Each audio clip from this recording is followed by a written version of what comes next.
If you were traveling along the Butterfield Overland Mail Route in the late 1850s or early 1860s, you might have stumbled upon Potts Inn, a stagecoach station home to the late Kirkbride Potts and his family, located in the Arkansas River Valley.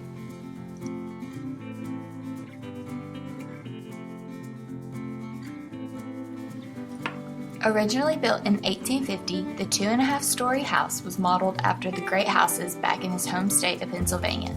There were 14 buildings on the property, providing barns for stagecoach horses and the Potts animals, a chicken house, tack rooms for stage and family leather goods, carriage houses for Potts wagons and buggies, house or barn for overnight stagecoaches, a smokehouse, a well house, 2 servant houses, a 6-hole privy, and the main house, although the only remaining auxiliary buildings are the well house and the smokehouse.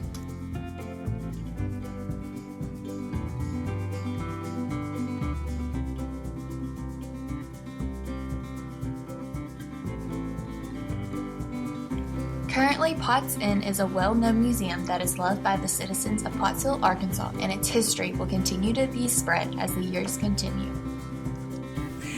The Potts Inn is an historic stagecoach stop that was established by Mr. Kirkbride Potts in 1850 as a place on the Butterfield stagecoach route going across the state of Arkansas over to Indian Territory. And it's a place where people would stop, stay, spend the night. It was also a tavern, a place for people in the community to gather.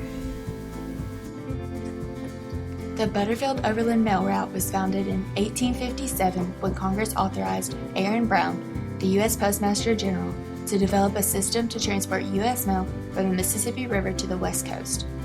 After developing a contract, John W. Butterfield Sr. began establishing stations and building roads where necessary, and in 1858 carried its first U.S. mail westward.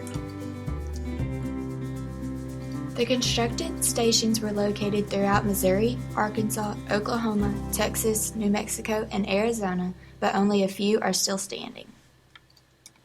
The Butterfield Overland Mail Route was a contract with a company through the U.S. government to deliver mail to different posts and stations throughout the frontier.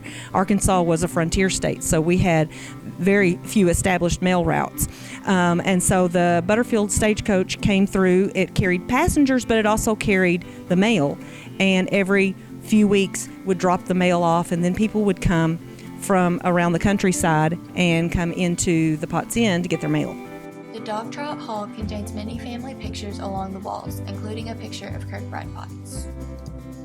The post office desk was used by Kirkbride Potts, the community's first postmaster, to sort mail. During the time, the area was known as Gala Station, and Potts Station. People from the area would come here to pick up their mail. At that time, the person receiving the mail would pay the postage, not the person sending it. Kirkbride Potts was, as a young man, he was born up in Pennsylvania, grew up in Pennsylvania and New Jersey.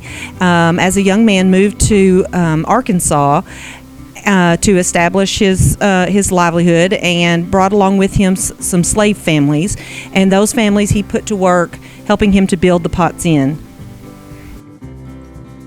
This room is dedicated to Marge Cravaw in appreciation of her untiring work and loving care of the Potts Inn Museum.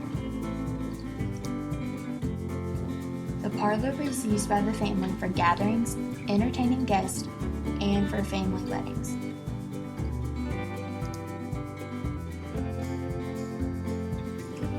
This room was used by the men to discuss politics, the weather, the price of cotton, and other important topics of the time. The plantation desk belonged to the Potts family. A gun could be stored in the side and then kept locked when the desk was completely closed.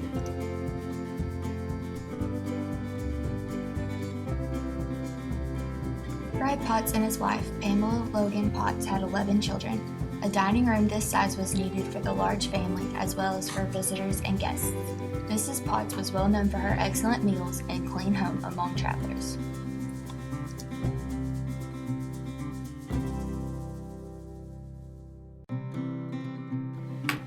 Pamela Potts owned a platter made of fine china in the Lynn pattern. The china on the table was purchased later by the museum in the same original pattern. Kirkbride and Pamela's daughters painted the pictures on the walls.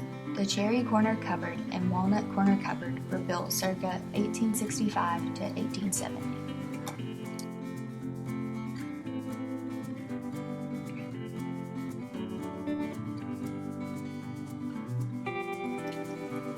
This room is named for J.C. Jones for his work in the renovation of the Potts Inn. This room would be what is now called the master bedroom and was used by Kirkbride and Pamela Potts.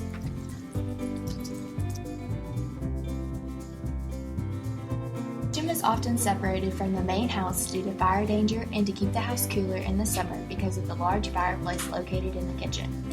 The buffet with mirror was donated. The pine cupboard was made by the family's slaves.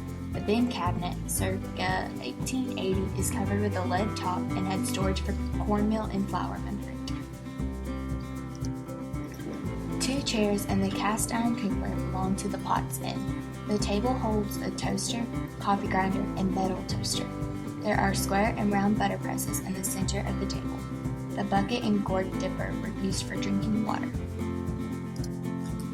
3 walnut bachelor's chests with a bowl, pitcher, and towels are present, where people would freshen up instead of taking daily baths.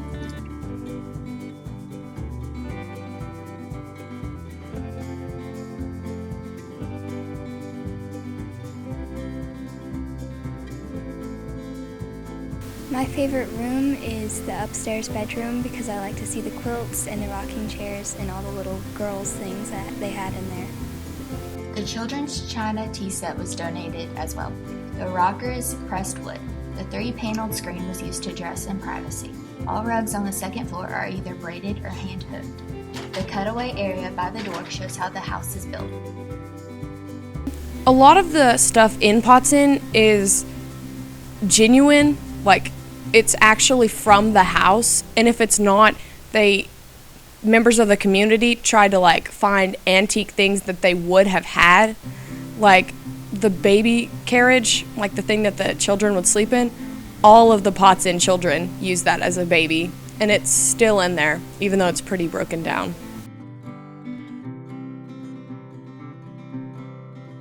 The buggy was large enough to hold 2 small children at a time.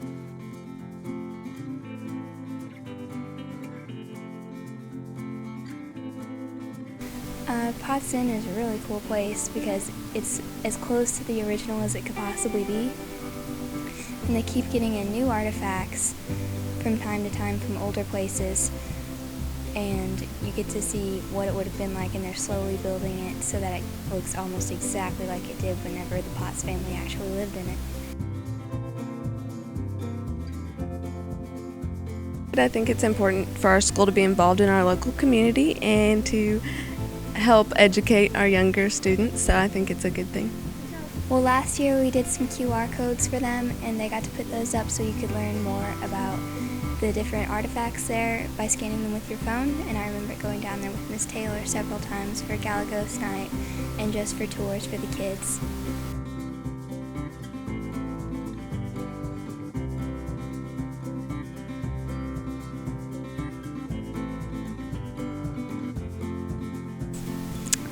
I learned not only how to present information in fun ways, but also that Potts Inn has a really long history, and it's really important to keep the history alive and keep people informed.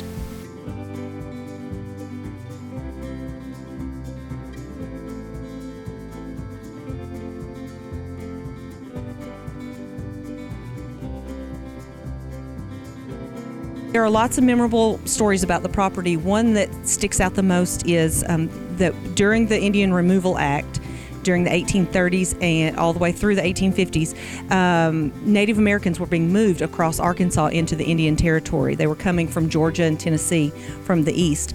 Mr. Potts was the Indian agent at that time, so he was responsible for making sure that they moved, but also making sure that they moved safely and comfortably. He allowed them to camp on his property. They left some gold in his safekeeping, and the legend says that the gold is still buried underneath the porch of the Potts Inn. I think the story behind the well is definitely the most disgusting and probably hilarious. The Potts Inn children decided they were going to see if the cat could swim in the well. So they threw it in there, but it drowned, and they couldn't get it out. So they went on drinking well water for a while. But Mr. Potts, he started to suspect stuff because their water tasted really bad. And he went and looked, and there was a dead cat in their well, and he was really mad at the kids because they had been drinking dead cat water. I remember when we were there, they told us about the bath situation and how the people that paid the most money and were the richest guests got to take their baths first, so the bath water was clean, and then the poorer people that couldn't pay as much and the young kids were last. So that's why they say don't throw the baby out with the bath water, because the babies got bathed last. It's very cool, yeah. Another cool story is the story about a Native American chief who wanted to marry Mrs. Potts. Well, Mr. Potts obviously had already married her, and they had 11 children together, and he did not want to let her go, so he told the chief, no, you may not have her. And the chief brought some horses, some ponies, to trade, and Mr. Potts said, no, you still may not have her.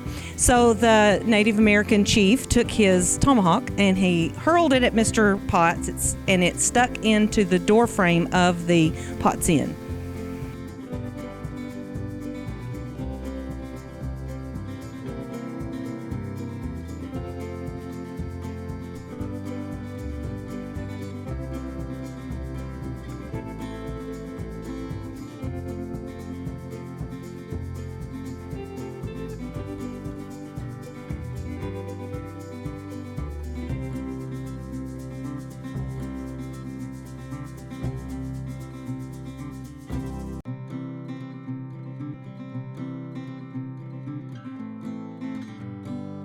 I'm really glad they're involved so that kids can learn more about their town and how it came to be, and that they get to have a day out of school just to come and learn things and be interactive.